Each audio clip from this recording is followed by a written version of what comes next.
Hello and welcome to the final installment for tonight that I'm recording of Jeff Finnegan's Wake. This will get another week's worth knocked out. What is Jeff Finnegan's Wake? It's a thing where I read a page of the book, Finnegan's Wake, one page at a time, and release it as a video one day at a time on the YouTubes. And what is Finnegan's Wake? Well, it's a novel by James Joyce. He's an author. He's dead. He was dead when this novel was published. Well, when this edition was published, because so originally he wrote this book. It was published in 1939, and then he was like, "Whoa, I forgot to implement this, and he released an edition with a bunch of footnotes, like, "Hey, this is how it's actually supposed to be." And then apparently, after he died, they released an edition, which I have, that actually implemented those changes back into the text so that you don't need to consult footnotes or whatever, endnotes. I don't even know. I don't care.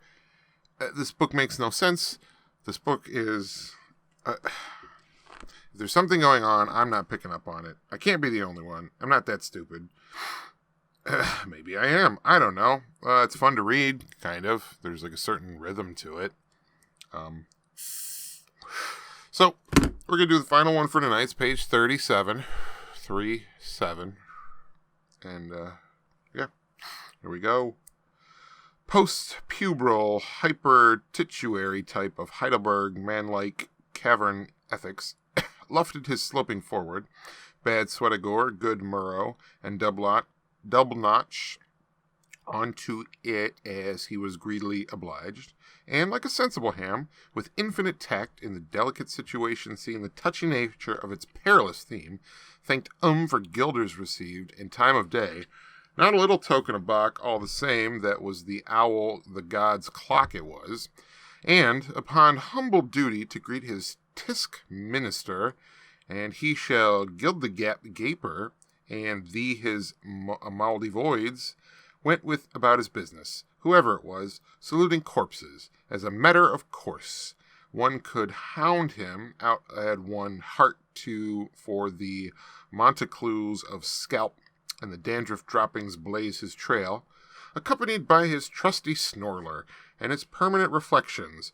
Verbigracious, I have met with you, bird, too late, or if not, too worm and early, and with tag for idiot, repeated in his second-mouth language, as many of the big-timers' verbatim words, which he could balby call to memory, that same Kveldvev, ere the hour of the twattering of bards in the twitter-litter between Druidia and the deep-sleep sea, when suppertide and souvenir to Charlatan Mall jointly came gently, and along the quiet darkenings of Grand and Royal, Flitmansfla, and to crept a hedge, way-ends, too, many a soft-tongues, pocky-talk, mud unswer, you sifter, poghog, Arvanda always acquiescent, while, studying castles in the blown, and studying cow-shots over the Norrin, he spat in careful convertedness a mosaic dispensation about his hearthstone, if you please,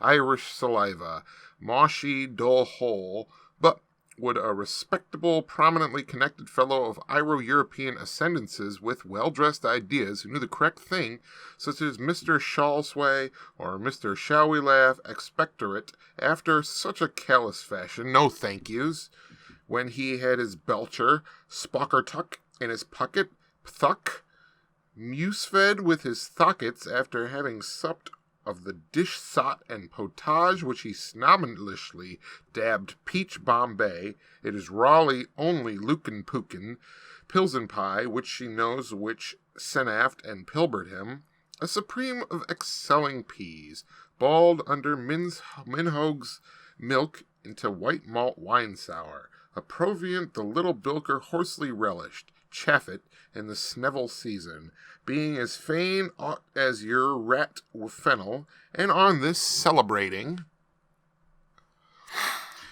And on that tongue-twisted note, we're going to end it there. That's page 37 of Finnegan's Wake. Do you know what's going on? Question mark? I'm not so sure. So, on that note, I bid you adieu, good night, au revoir, buenas noches, adios, I love you, mwah.